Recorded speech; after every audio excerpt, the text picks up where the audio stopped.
Hello, I'm Lexi Wright. Hi, I'm Emma Zeller. I'm Sophia Malero. I'm Antonio Murillo. And I'm Drew Rasmussen. The five of us have took the time to analyze Connor Elaine's, a University of Iowa student's new up-and-coming business. It is called the National College Gaming Association. The idea behind this association is to hold video game competitions at college campuses across the Midwest. He's trying to find passionate college gamers who are good enough to compete in the professional level. By bringing his competition directly to college campuses, he's hoping that the convenience of his events will allow him to evaluate a variety of young gamers. First, we'll talk about the key problems that Connor's business is trying to solve. Professional gaming, or esports, is becoming an extremely popular sport across the globe. In fact, according to Newzoo, in 2014, an estimated 205 million people have watched or participated in esports. It is becoming clear that video games present a growing influence in today's young children. Now I will show you some figures that demonstrate how popular esports is becoming. This first figure shows the time spent watching esports worldwide in hours, and also the esports audience. As you can see, from 2012, the time spent watching esports and the audience has grown tremendously. This second graph shows the number of viewers of the League of Legends Season 3 World Championship versus other major sporting events. As you can see, the League of Legends Seasons World 3 Championship had more views than the MLB World Series, the NCCA Basketball Final Four, NBA Finals Game 7, the BCS National Championship.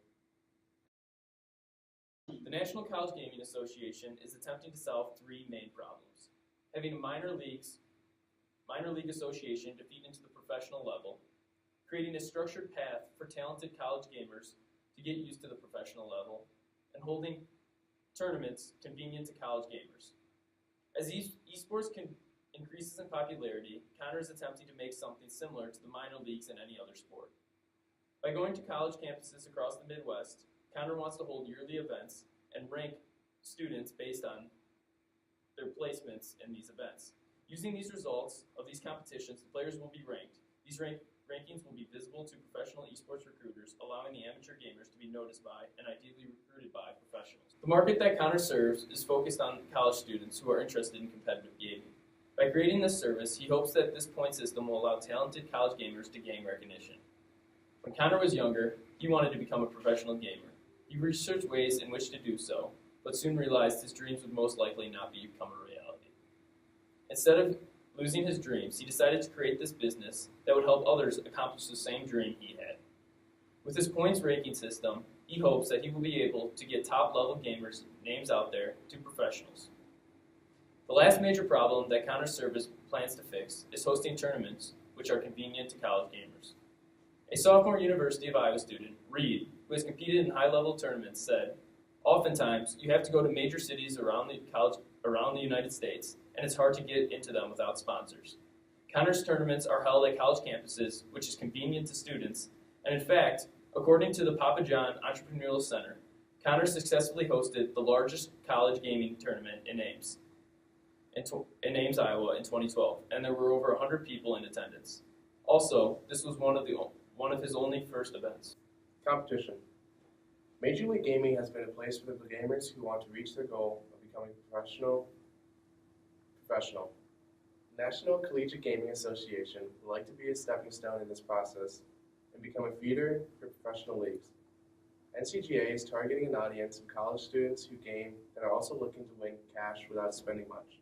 TESPA has managed to build a company of networks that bring together top collegiate gaming talent. It is organized by splitting the country into separate regions: Midwest, West, South, Southeast, and Northeast. Students from multiple universities and high schools in each region will form a local chapter that will become associated with the board of directors who are graduate members. Though TESPA only has tournaments for StarCraft, the viewing audience is in the millions online, thousands in attendance, and over 40 universities are represented. Jared Popwell is a junior at the University of Iowa and is an avid gamer. If this competition had more cash prizes, sponsors, and more well-known, I would travel to Des Moines, Iowa. But the cost to drive for gas and a place to stay makes me shy away from this. What about the more popular games such as Madden, FIFA, or Destiny. Call of Duty and Halo have been around since 2003. Call of Duty is great. I love it. I just don't see myself competing in it for hours and would rather play sports games that I just have more of a connection to, Bopwell says, on competing in Call of Duty. The NCGA is designed to allow college students a path into professional gaming.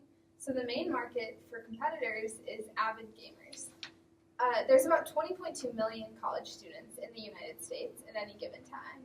And a PEW Internet and American Life study showed that about 65% of college students game either regularly or occasionally. So that leaves about 13 million college students that game. Then you have to take into account the people that game on a console versus a computer. Studies show that it's approximately 65% of people that game on a console instead of a computer. So that leaves about 8.5 million people left. And then of these, we have to determine how many people are just casual gamers and how many are avid gamers. That's a hard statistic to find exactly, but one study approximated that about 10% of video game players consider themselves gamers. So if we use this number, we can say that there's about 800,000 people max that are avid college students and also gamers.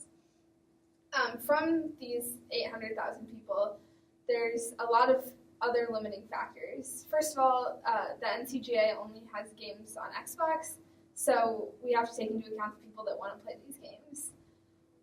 Also, geography is a big limiting factor. Only people close to these competitions are going to go, at least until they become bigger.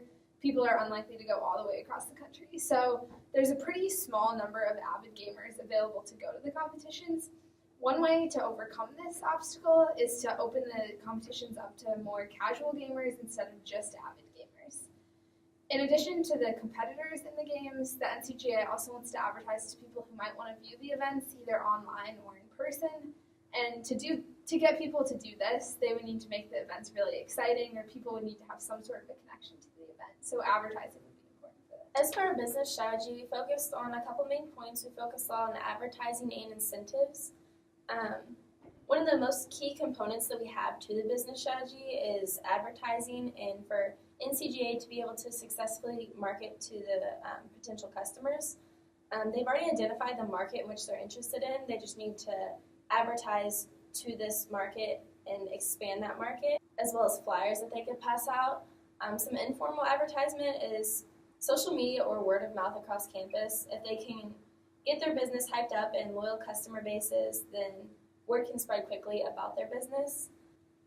As for the incentives, we talked to 25 college students who play video games 6 or more hours per week, and we asked how many of them would be willing to give up their weekends and spend the money required to travel to the tournament, enter the tournament, as well as potential hotel bills, and 18 of those students mentioned that they would have to have higher incentives in order to participate. That's 72% of students that would not participate right now if asked. Aside from money as an incentive, there are other options as well. One option, which they already do a little bit, is to get sponsors to donate things.